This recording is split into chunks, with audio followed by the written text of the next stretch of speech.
Hello there. So from my last video, I was talking about how to become rich and wealthy and the 4 principles that guide rich and wealthy people. These 4 principles are very key. To you who are their staff members, their friends, you may not notice this principle. But like I said, when a pastor is in church, it's different. I expect a pastor, when he gets home to become a husband. You will find out that most of these rich people, you may complain about anything about them, but they understand these key principles. Number 2 key principle is that you need to have a skill. You see, I have met many of my friends who are childhood friends. We went to school together, and they have about 5, 10, 30 minutes with me. And in the discussion, just from the depth of my heart, I always ask them, what do you want to do with your life? What skill do you have that we can look into? Many people and many parents go out there and say, no, your friend did not help you. This did not help you. Oh, it's there. But when you meet some of these people, you find that they have no skill.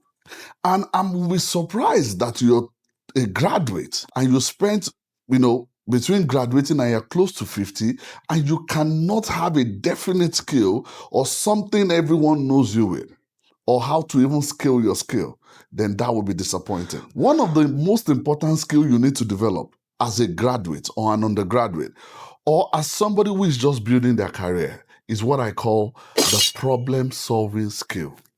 You see, one thing you'll notice about successful people is that no matter the room you put them into, when they speak on any topic, they have an answer to it. Talk about pharmaceutical. If you put Dangote in a room, trust me, for the next 10, 15 minutes, he will be able to deliver on what the government needs to do regarding pharmaceutical and medication in Nigeria. Let me tell you why this happened.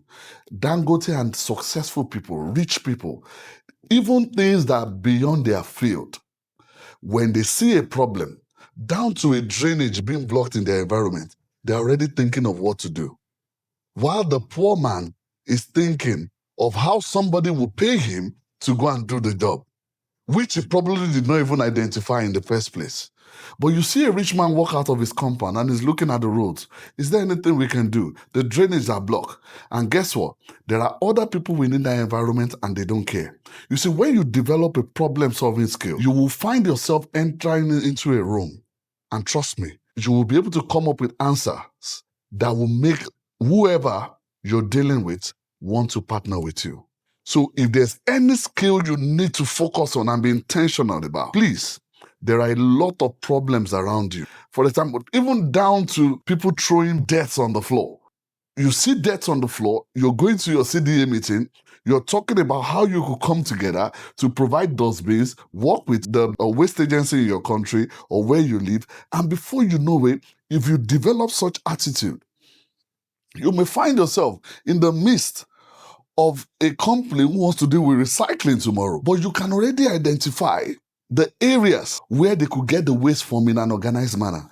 Because while you solve the problem, you were already thinking of a solution. So if there's any skill you need to develop as a young person or as an entrepreneur that is struggling, you need to start thinking of problem solving rather than complaining. I love people who complain, but they have an answer on the way forward. And not just have an answer, they are willing to do it even for free.